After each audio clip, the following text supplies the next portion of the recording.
मैं अकेला आया था और एक अजनबी की तरह इस दुनिया से वापस जाऊंगा। मैं नहीं जानता मैं कौन हूँ। मैं नहीं जानता कि मैं अब तक क्या कर रहा था। मैंने अब तक के अपने शासन में जो कुछ भी किया, अल्लाह हम पर रहम करे। मैं एक बादशाह के तौर पे, एक शासक के तौर पे असफल रहा। मेरा अब तक का जीवन किसी काम नहीं आया। अल्लाह चारों तरफ मौजूद है, लेकिन मैं इतना बदनसीब हूँ कि जब उनसे मिलने का आखिरी घड़ी आया तब वो मुझे कहीं दिखाई नहीं दे रहे हैं। शायद मेरे कर्म ऐसे हैं जिसको माफ़ी नहीं मिल सकती। ये शब्द थे बादशाह औरंगजेब के अपने आखिरी खत में लिखे अपने बेटे मुअज्जम के। मैं बता दूं कि इस समय देश की राजनीति समेत आम जनमानस में नाटकीय ढंग से एक नया व्यक्ति उभर कर आया है। उसका नाम है बादशाह औरंगजेब आलमगीर। जी हाँ, औरंगजेब को लेकर के भारत की आबादी, खास करके इस्लाम को मानने वाले कुछ लोग बतौर नायक इसको पेश कर रहे हैं, जबकि एक बड़ी आबादी जिसमें इस्लाम के लोग भी हैं, जो पढ़े लिखे हैं, विद्वान हैं और तर्क पर यकीन करते हैं, और हिंदू समाज का वो तबका इसकी उपस्थिति को भी बर्दाश्त करने के पक्ष में नहीं है। और पुराने औरंगाबाद और अब के संभाजी नगर में इसकी कब्र को लेकर के प्रश्न चिन्ह खड़ा कर रहे हैं। उनका मानना है कि जिसने शिवाजी महाराज के वंशज, उनके पुत्र संभाजी को यातनाएं दी, उनकी आंखों में गर्म लोहे पिघला करके डाले गए, उनके जबड़े उखाड़ लिए गए, उनको दर्दनाक मौत के घाट उतार दिया गया, उस संभाजी नगर में औरंगजेब का कब्र क्या कर रहा है?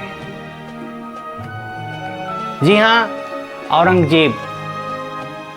औरंगजेब का जन्म 1618 ईस्वी में उज्जैन के दादोह नामक स्थान पर मुमताज महल के गर्भ से हुआ था।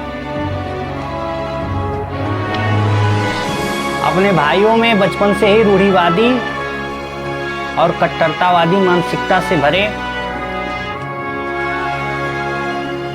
साहसी और पराक्रमी था। इसमें कोई दो राय नहीं थी कि ये युद्धों और संघर्षों में जाने के लिए सबसे पहले अपने हाथ खड़ा करता था। लेकिन इसका बड़ा भाई था दारा शिकोह, जो विद्वान था अपने सभी भाइयों में और शाहजहां का लाडला भी था। कहते हैं कि शाहजहां के मरने की अफवाह जब फैली तो इस समय औरंगजेब दक्कन में बतौर सेनापति शासन कर रहा था। वहाँ से राज को लेकर के भाइयों में खूनी संघर्ष होता है। एक एक करके अपने सभी भाइयों को हराता है और उसकी आखिरी जीत देवराय की लड़ाई के रूप में दारा शिकोह के साथ होती है। इसके बाद औरंगजेब अपना राज्याभिषेक करता है 1659 ईस्वी में, लेकिन इससे वो खुश नहीं होता है। अपने कठोर इस्लामीकरण को प्रूफ करने के लिए और अपने सुन्नी जो काजी हैं, मौलवी हैं, सुन्नी को खुश करने के लिए ये अपने भाई का सर धड़ से अलग कर देता है और एक छोटी हथनी पर इसके धड़ को बैठा करके चांदनी चौक के गलियों में घुमाता है। कहते हैं कि इस दृश्य को देख करके महिलाएं छाती पीटने लगती हैं, अपने घरों को बंद करके अपने आप को कैद कर लेती हैं। इसके बाद यह सरफिरा नहीं मानता है, अपने पिता को जो आगरे के किले में कैद थे एक तोहफा भेजता है और उस तोहफे में इसी दारा शिकोह का कटा हुआ सर था। इस सर को देख करके शाहजहां बेहोश हो जाता है, उसको वहां से हटाया जाता है और जो हरम की रानियां थी, जो उसकी सेवा कर रही थी, दासियां थी, वो अपने कपड़े और गहने उतार के फेंकने लगती हैं, छाती पीटने लगती। इतना क्रूर और निर्दयी था औरंगजेब। इसने ना केवल इस्लाम को हठपूर्वक लागू करने की कोशिश की, इसके पक्ष में इसने पूरे साम्राज्य को तहस नहस कर दिया। इसका कारण यह हुआ कि उधर मराठा जो शिवाजी महाराज के वंशज थे, संभाजी, और आगे सिख हुए, जाट हुए, सतनामी विद्रोह हुआ, जितने बार विद्रोह हुए सभी विद्रोहों में उलझा रहा और इसकी क्षेत्र और किलों को जीतने की लालसा न गई और इस्लामीकरण की इसकी महत्वाकांक्षा, इसके सपने मुगलिया साम्राज्य की नींव को हिला के रख गई और जाते जाते इस साम्राज्य को भी अपने साथ दफन कर गया। कहते हैं कि इसके बाद बड़े पैमाने पर राज्य आज़ाद हुए, या तो स्वतंत्र रूप से शासन करने लगे या तो इसके अधीन नाम मात्र का रहते हुए भी अपना स्वतंत्र रूप से अलग से शासन करने लगे, जिसमें बंगाल, कर्नाटक, हैदराबाद के निजाम और अवध के नवाब भी शामिल थे। मैं बात बता दूं कि जिस दारा सिकों को इसने सरेआम सर से धड़ अलग किया था वो भगवद गीता, रामायण, उपनिषद और योग वशिष्ठ का फारसी में अनुवाद कराया था। अगर वो शासक होता तो हिंदुस्तान की इतिहास की बात कुछ और होती, चर्चाएं किसी और परिप्रेक्ष्य में होती। लेकिन कहते हैं ना कि समय को कुछ और ही मंजूर था और औरंगजेब अपने जीवन का 25 वर्ष गोलकुंडा और बीजापुर जीतने में व्यतीत करता है। 1686 और 87 में दोनों को जीतता है। जीतने के बाद उसे महसूस होता है कि मैं जिस मकसद में उलझा रहा, जिन चीज़ों को पाने की मुझ में ललक रही, वो किसी काम के नहीं है, वो किसी काम के नहीं है। मेरा जीवन व्यर्थ रहा। अपने आखिरी समय में वो अपने आप को ठगा हुआ महसूस करता है। अपने आप को कट्टर इस्लामी और सुन्नी धर्म को मानने वाले व्यक्तियों को, काजियों को और अपने चाटुकारों को खुश करने के लिए उसने संगीत पर पाबंदी लगा दी, उसने सजदा और पैबोस पर पाबंदी लगा दी, उसने सिक्कों पर कलमा खुदवाना बंद करवा दिया, उसने संगीतकारों को दरबारों से छुट्टी कर दी। लेकिन कहा जाता है कि जिस हिंदू धर्म के विरोध में चला था फतवा लेकर के, सबसे ज़्यादा मनसबदार और हिंदू मनसबदार इसी के शासनकाल में हुए। स्थिति ये हो गई कि मनसबदारी ऐसे बांटने लगी जैसे खैरात में सिक्के बांटे जाते हैं और राजकोषी जो धन था वो खाली हो गया और राज कंगाली के कगार पे पहुंच गया। औरंगजेब के इस कारनामों से हमें सबक ले सकते हैं कि भिन्नतावादी मुल्क में किसी एक धर्म को वरीयता नहीं दी जा सकती। दूसरा है कि अपने व्यक्तिगत स्वभाव को नियम और कानून का हिस्सा नहीं बनाया जा सकता। पत्नी औरंगजेब के शासनकाल में बतौर यात्री इतिहासकार निकोलाओ मनुची ने अपनी पुस्तक में लिखा कि 1702 से 1704 तक दक्कन में बहुत बड़ा अकाल पड़ता है। अकाल की भयावह इस बात से अंदाज़ा लगाया जा सकता है कि 1 रुपये के 1/4 भाग में भी लोग अपने बच्चों को बेचने के लिए मजबूर थे। लेकिन ताजुब और बदनसीबी की बात तो ये थी कि इसके बाद भी कोई खरीदार न था। इतिहासकार स्टैनली वॉलपार्ड लिखते हैं कि उसकी जीत पिरिक विक्ट्री बनकर रह गई। पिरिक विक्ट्री एक ऐसा शब्द है जिसको हार से भी बदतर जीत के लिए संदर्भित किया जाता है। इतिहासकार स्टैनली पुल लिखते हैं कि आखिरी दिनों में क्षेत्रीय शक्तियां इतनी मजबूत हो गई कि औरंगजेब के सैनिक दहशत के मारे सहमे रहते थे। औरंगजेब की ना तो रगों में वो खून रह गया, ना वो ललकार रहा। उसका चेहरा सफ़ेद पड़ चुका था, मानो जैसे उसके शरीर में खून की एक बूंद न बची। आखिरी समय में दिल्ली को वापस जाने की उसकी इच्छा बलवती होती गई और उसके मन में ये अंदेशा हो चला था कि हमारे जो बेटे हैं वो शायद उनमें ना तो बूत है शासन करने की, ना काबिलियत, जिसको लेकर के कि मेरे मरने का अफवाह न फैले और साम्राज्य पत्तों की भांत ना बिखर जाए, वापस दिल्ली की तरफ कूच करता है।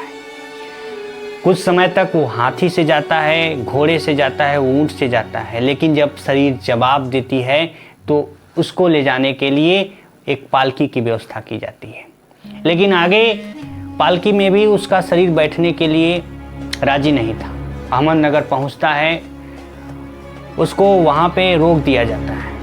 वहीं वो रुकने का निर्णय लेता है और वहीं से अपने बेटे को एक खत लिखता है, जिस खत को देख करके मुअज्जम उसके पास जब पहुंचता है तो वो धीरे धीरे शब्दों में कुछ तो बड़बड़ा रहा था, लेकिन उसकी आवाज़ इतनी कम थी कि उसके कानों तक सुनाई नहीं पड़ रही थी।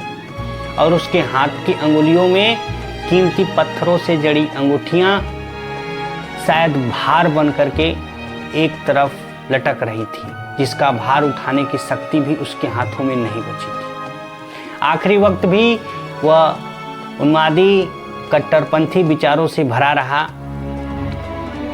और बीमारी के समय में भी वो 5 वक्त का नमाज पढ़ता था और टोपियाँ सिलता था। उसने अपने बेटे आजम और अपनी बेटी जीनत उन निशा से अपने अरमान व्यक्त किए कि जहाँ पर मेरी मृत्यु हो जाए उसके आसपास ही मुझे दफना देना और मेरे कब्र को साधारण तरीके से ऐसे ही छोड़ देना और उस पर कोई इमारत और कोई गुंबद मत बनाना, ताकि आखिरी वक्त में मेरी आंखें खुली रहे और मैं जीवन भर जो किया, जो मेरे कर्म रहे, उसका सामना मैं अल्लाह से खुले मुख से कर सकूं। कहते हैं कि टोपियाँ बेच करके 4 रुपए उसने जो इकट्ठा किए से उसी से उसका कर्म कांड किया गया और उसको दफनाया गया। और कुरान की कापियाँ बेचने से उसको 302 रुपये प्राप्त हुए थे, जिसको उसका मानना था कि काजियों में बांट दिया जाए। ऐसा ही हुआ। उसने साफ मना किया कि मेरे कर्म ऐसे नहीं हैं कि मेरी जुलूस, मेरे मरने को लेकर ढोल और सहनाइयाँ बजाई जाए, यात्राएं निकाली जाएं, शोभा यात्राएं निकाली जाएं, महफिलें इकट्ठा की जाएं। उन्होंने इस सब चीज़ों को करने से साफ मना ही किया था। अपने 89 साल के जीवन में 49 साल एक बादशाह की तरह जीवन जीने वाला इंसान अपने रूढ़िवादी रवैये से, अपने सर फिरे सपने से हार गया और लास्ट में बुजदिल, खामोश और अपने आप को दुनिया का सबसे असफल इंसान और अपने जीवन को किसी काम का न पाया, ऐसा उसका ही मानना था। और उस पे राजनीति करना, उसको लेकर के लोगों को बांटना, दंगे करना, लोगों की जान लेना, घरों में आग लगाना कहाँ तक सही है। मेरा सवाल है देश के उन मुसलमानों से, उन कट्टरपंथियों से, दोनों भी संप्रदायों के लोगों से कि इस तरीके से चर्चाएं जिसने खुद को बुजदिल और कायर पाया हो, उस पर राजनीति करना कहाँ तक उचित है। इसका कुछ लोगों का मानना है कि उसकी कब्र को वहीं पे छोड़ देना चाहिए और ताकि एक गवाही देता रहे कि एक बादशाह, एक कट्टरपंथी रूढ़िवादी शासक जो दिल्ली का बादशाह था, हिंदुस्तान का बादशाह था, उसका कब्र किस तरह और किस हालात में संभाजी नगर में आज भी मौजूद है, जो उसकी सफलता का नहीं बल्कि असफलता का पर्याय मात्र है। दूसरे तबके का और बड़े पैमाने पर लोगों का मानना है कि इस विरोधी, इस धूर्त उग्र शासक का यहाँ पे रहना उचित नहीं है और उसकी मौजूदगी को बर्दाश्त नहीं किया जा सकता और उसके कब्र को हटाने का पुरजोर कोशिश किया जा रहा है। एक और उदाहरण है अमेरिका का, जिसने ओसामा बिन लादेन को मारने के बाद उसकी अस्थियों को समुद्र में फेंकवा दिया था। उसका मानना था कि इसके मरने के बाद अगर हम इसकी कब्र को बनने देंगे तो लोग यहाँ पर इकट्ठा होने लगेंगे और इसको पूजने लगेंगे। मैं बता दूं कि 3000 लोगों के आसपास लोगों के मौत का जिम्मेदार था ओसामा बिन लादेन और 46 लाख लोगों की मौत का जिम्मेदार है औरंगजेब। जब ओसामा बिन लादेन की कब्र अमेरिका ने नहीं बनने दी तो भारत औरंगजेब की कब्र को कैसे बर्दाश्त कर सकता है, ऐसा लोगों का राय है। लेकिन फिलहाल ASI के तहत इसकी कब्र को दर्ज किया गया है और इसके संरक्षण को पुरातत्व विभाग के अधीन रखा गया है, जिसको किसी भी कोर्ट के फैसले या किसी भी निर्णय के बगैर ना तो इसमें परिवर्तन किया जा सकता है, ना इसकी खनाई और खुदाई हो सकती है। विंसेंट स्मिथ ने जाने माने इतिहासकार हैं, उन्होंने कहा था कि औरंगजेब अपने पूर्वजों से जो साम्राज्य पाया, अपनी मौत के साथ अपने कब्र में उसको भी दफन कर गया। और आगे के कार्यकाल में और आगे के समय में दुनिया जानती है कि उसका साम्राज्य एक एक करके ढह गया और 150 वर्षों के बाद इस साम्राज्य का नामो निशान मिट गया। भारत को, भारत के युवाओं को, आगे की पीढ़ियों को एक सबक लेनी चाहिए कि हम अपने व्यक्तिगत विश्वास को लेकर के, व्यक्तिगत आस्था को लेकर के, व्यक्तिगत रूढ़िवादी रवैये को लेकर के, कट्टरतापन को लेकर के अगर कोई कार्य करते हैं तो इससे ना केवल मेरे ऊर्जा की, शक्ति की, धन की और जीवन की बर्बादी होती है, अपितु हमसे संबंधित जितने भी लोग होते हैं वो सब भी कहीं ना कहीं इसके भुक्तभोगी होते हैं और सबको उसकी कीमत चुकानी पड़ती है। मेरा मानना है कि औरंगजेब से आने वाली पीढ़ियां सबक लेंगी और ऐसी गलती दोहराने से बचेंगी। अगर आपको ये वीडियो पसंद आया हो तो चैनल को सब्सक्राइब कीजिए, वीडियो को शेयर कीजिए, लाइक कीजिए।